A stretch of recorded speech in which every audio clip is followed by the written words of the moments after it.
السلام عليكم البنات. هذا الفيديو اللي غادي تشوفوا ان شاء الله نتاع الفقاس. كنت درتو قبل عيد الفطر وبغيت ننزل حلويات اخرى، ولكن نظرا لظروف صحيه ما قدرتش نصور. نتمنى ينال الاعجاب ديالكم وشكرا. السلام عليكم البنات، كيف دايرين؟ لاباس عليكم؟ نتمنىكم تكونوا على خير وبخير. اليوم جيتكم بوصفه جديده ان شاء الله بمناسبه عيد الفطر السعيد. الله يدخل لنا بالصحه والسلامه وعلى جميع الامه الاسلاميه. اللي كنحتاجوا ليه نص كيلو نتاع الدقيق، كاس نتاع الزيت النباتيه، كاس نتاع سنيده، خماره واحده وشويه نتاع الملحه، قبصه من الملح، 3 تاع البيضات، كاس نتاع الجنجلان مغسول ومنقي، اللوز اللي رقدناه في ماء زهر. انا رقدته 3 ساعات، نتوما تقدروا ترقدوا ليله كامله ولا 4 ساعات ولا غير حتى ساعه، ماشي مشكل. غير كيفته باش كيجينا في التقطاع هو هذاك. 2 معالق كبار نتاع الماء زهر. النافع معلقه ونص كبيره نتاع النافع. صافي نبداو على بركه الله. غنحتاجوا البيض ديالنا، نديروه في البول ديالنا، نزيدوا عليه الزيت على هذا الشكل، نضربوه شويه مع بالفويل.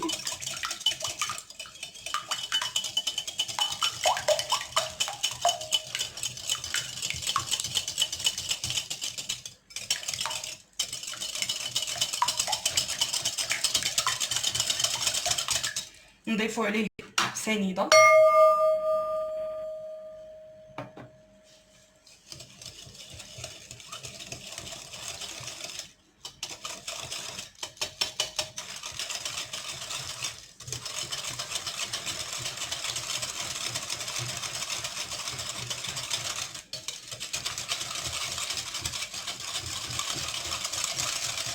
كنحركو سنيده هكا باش تخلطنا مع العناصر كامله وتذوب لنا شي شويه. وتقدروا ديروا هذه العمليه باليدين ديالكم.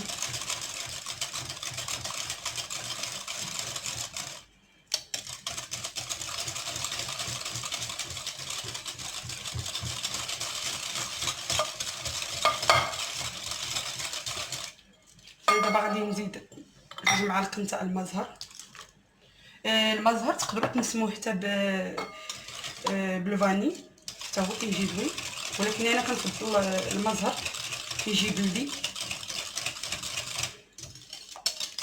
اكثر. نزيد النافع ديالي،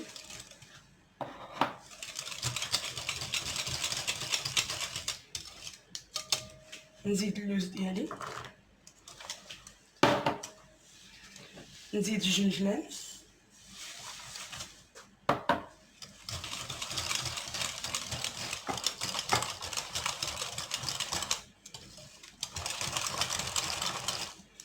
كنحاولوا نخلطوا هاد العناصر باش تزيد تذوب لنا السنيده ديالنا. تنخدموها مزيان قبل ما نضيفوا الدقيق والخماره.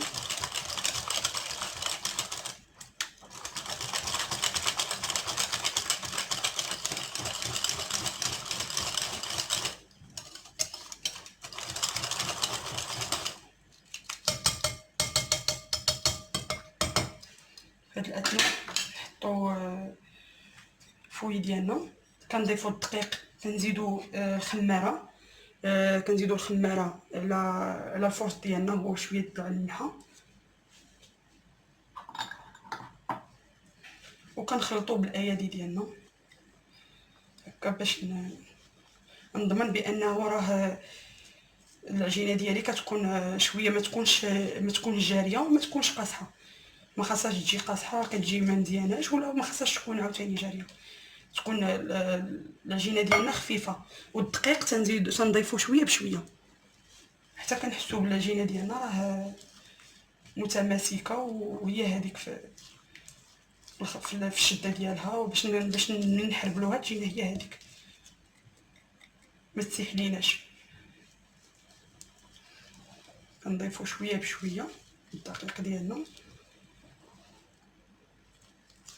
انا درت 500 غرام نيوان نص كيلو، ولكن كل واحد والطحين ديالو. يقدر الواحد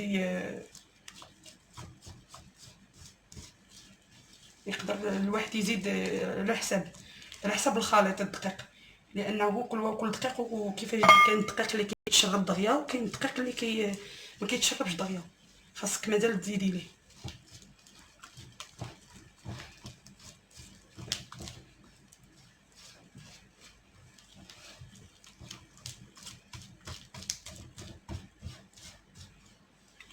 نزيدو شويه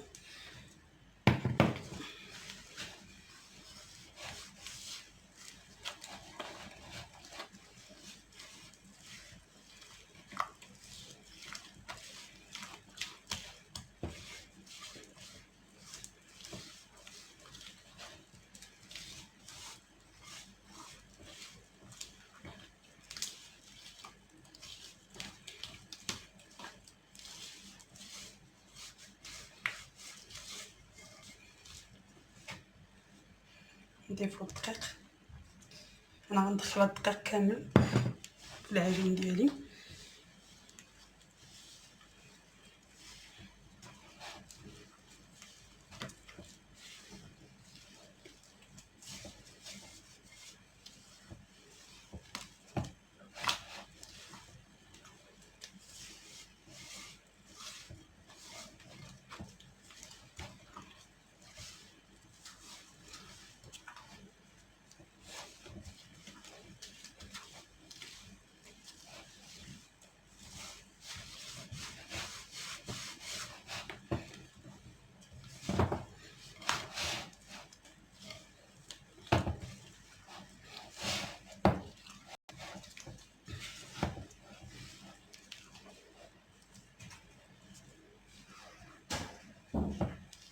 وحتى نرجعوا لكم ان شاء الله من بعد ما نقادوهم نحربلوهم ونقادوهم في القصديره ديالنا ان شاء الله اللي غادي تدخل الفرن ان شاء الله. انا رجعت لكم البنات من بعد ما جمعت العجين ديالي. انا زدت له شويه نتاع الدقيق، غير شويه تكون شي نصف كاس، ما تدخليش طحين 500 غرام، زدت واحد شويه. ومن بعد ما جمعناه وانا طربت واحد البيضه مع الكاكاو. انا ما بغيتش ندير نسكافي، كندير الكاكاو المر بحال هكا مع بيضه، وتقدروا تزيدوا لها الحليب. انا درتو غير هكا بلا حليب وصافي. على بركه الله. هاد العجين ديالنا غادي نقسموه على 4 الاجزاء اللي غادي نحربلوهم ونديروهم في اللاطه ديالنا هكا.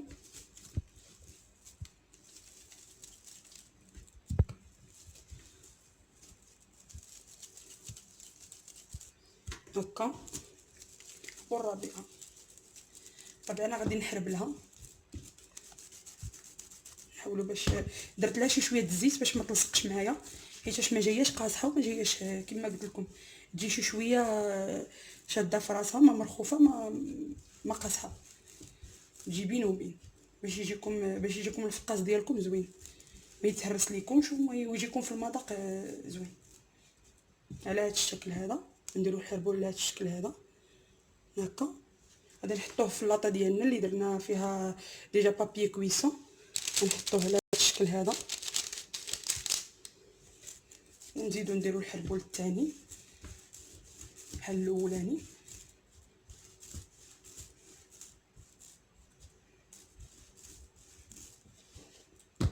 على هذا الشكل بحال هكا حتى هو، تنحطوه في اللاطه ديالنا.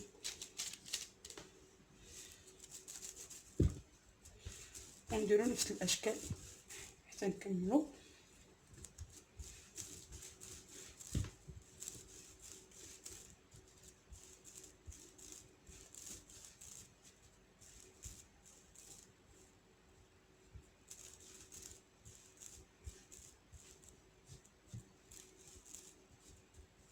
بحال هكا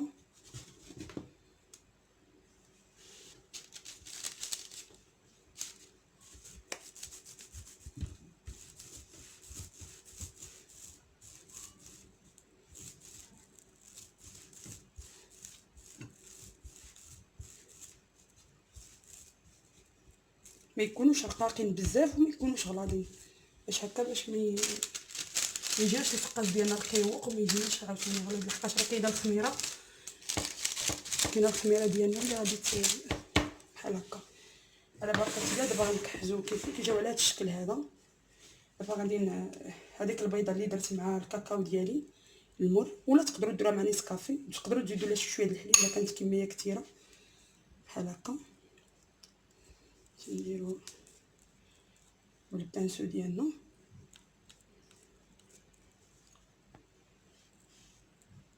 كنحاولوا نلبسوها كامله بالبيض والكاكاو.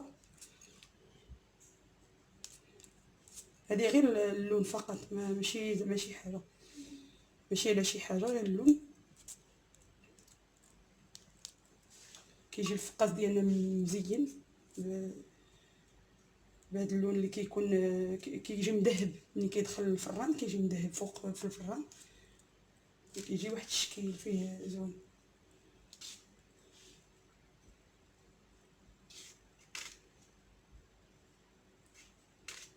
بحال هكا حتى كنكملوا كاع الكميه ديالنا.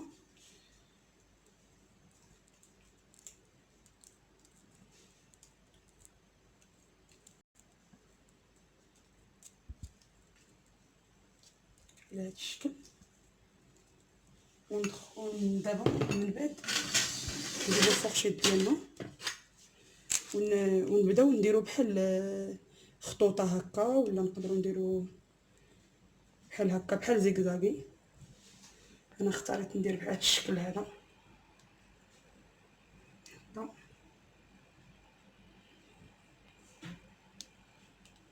وتقدروا تخليوه كما هو كما راه، تقدروا ما تمسوهش، ما تزوقوه ما والو، يقدر يبقى عادي. نديروا له غير هذاك البيض باش كيجي داك اللوين فيه صافي. دابا من بعد ما شرطناه على هذا الشكل هذا، دابا غادي ندخلوه الفران يكون بارد ويطيب من التحت. انا عندي الفران ديالي ديال الضو كي يعني عندي كما كنقولوا من التحت كيطيب. اللي عنده الفران تاع الغاز يعني غادي يطلعوا للفوق باش يطيب من التحت وعاد غادي يطيب من الفوق. يعني تنعاودوا نرجعوا ان شاء الله ونقطعوه، نشوفوا كيفاش كيتقطع وكيفاش كيجي ان شاء الله. انا رجعت لكم البنات من بعد ما طاب الفقاس ديالي كيجي على هذا الشكل. من بعد كندخلوه الفران بارد كما قلت لكم حتى كيطيب من التحت، وكنطلعوه شويه كيتحمر غير من الفوق هكا، غير شويه كيتحمر. ومن بعد كنجيبو زيف على هذا الشكل هذا اللي راه اللي كان ناشف وفزقتو وكتعصريه من الماء ديالو. ومن بعد غادي نطلقوه فوق الفقاس ديالنا هكا على هذا الشكل هذا، على هذا الشكل هذا هكا. وكنحاولوا ندخلوا ما بين كل رولي كنديروا ما بيناتو حتى كندخلوا باش يرطب لينا، باش ملي نجي نقطعوه ما يعذبناش في التقطاع. على هذا الشكل هذا هكا. وغادي نخليه انا مده ساعه ان شاء الله، ونعاود نرجع لكم باش نوريكم طريقه التقطاع ديالو كيفاش كيجي الشكل النهائي ديالو ملي غادي يطيب ان شاء الله. انا رجعت لكم البنات من بعد ما خليته ساعه ارتاح كما درت معكم الزيف. فزقناه وعاودنا درناه من فوق لهاد الحرابل ديال الفقاس ديالنا. دابا كنجيبو موس ماضي، ضروري خاصو يكون ماضي باش كيتقطع معكم مزيان وكيجيكم مزيان. على بركه الله دابا غادي نقطعو معكم بسم الله.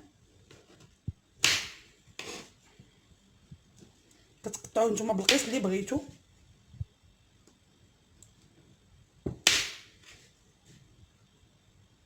يكون ما رقيق ما غليظ، واللي بغى يخلص يرققو يقدر يرققو.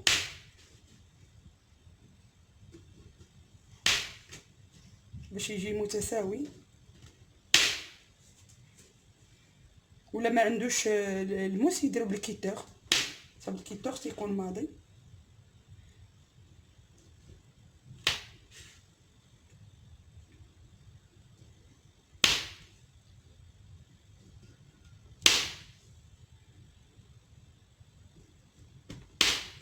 سمحوا لي على هذا الضجيج لانه اللوز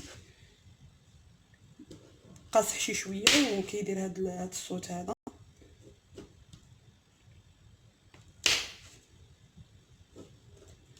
لان الموس ماضي كنهبطوه نيشان عليه باش هكا عندي نقطع هذه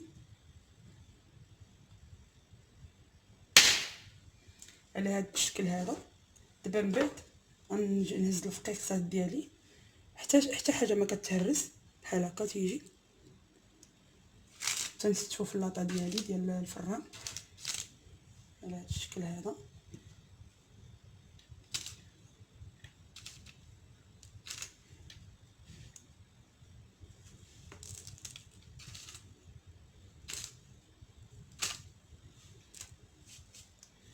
جربوها البنات بعينكم مغمضين، راه ما كتضيع منه حتى حاجه، ما كتضيع منه، كيجي رائع. والسر فيه خاص ضروري باش ما يتهرس لكمش، ضروري خاصكم الموس يكون ماضي.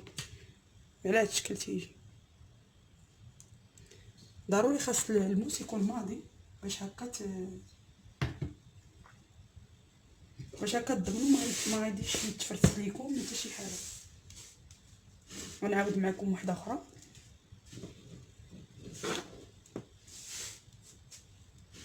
هكا كنقطعوه، يا اما هكا بغيتو هكا تقطعوه نيشان، ولا بغيتو تقطعوه هكا كما درت ليه انا في الاول هكا مايل، باش كيجي يعطيني الطول ديال الفقاس هكا. سمحوا لي مره اخرى على الصداع ديال الموس. نحاول ما ندير لكمش الصداع باش ما يديرونجيكمش هكا.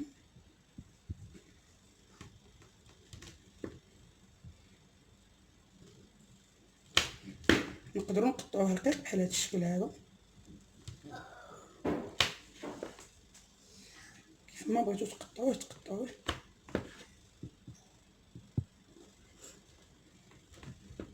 انا كنفضلو يكون مائل باش كيعطي الطول ديالو بحال هكا.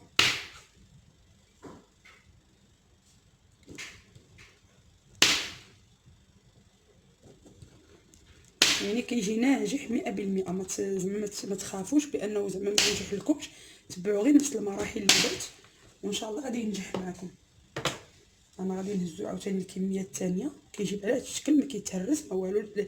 اللوز ديالنا كيجي هكا لداخل في وسطو على هذا الشكل، يعني كيجي 100% ناجح 100%.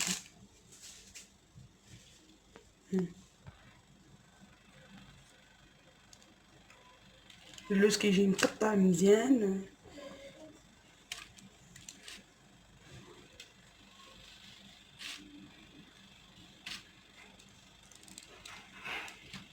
هذا البيض اللي كان مشى ليا في الجوانب نتاع الفقاس ديالي، كنحاول نحيدو باش ما يبقاش داير في الجنب هكا. وتنزيد الحربول الثالث. انا اللي ديجا بديتو ديجا كنقطعو توا بنفس الطريقه.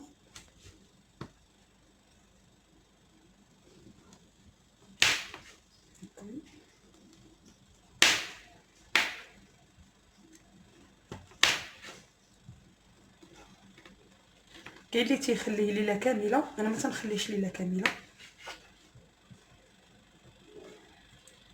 يعني تخليه ساعه حتى لساعه كاع ونص. الا بغيتي تزيدي تقدري تزيدي في الساعه، ماشي مشكل. تقدري تزيدي زعما في السوايع ديال الفقاس ديالك باش يرتاح، ماشي مشكل. حتى 3 ساعات حتى ليله كامله ماشي مشكل. انا ما كنخليش ليله كامله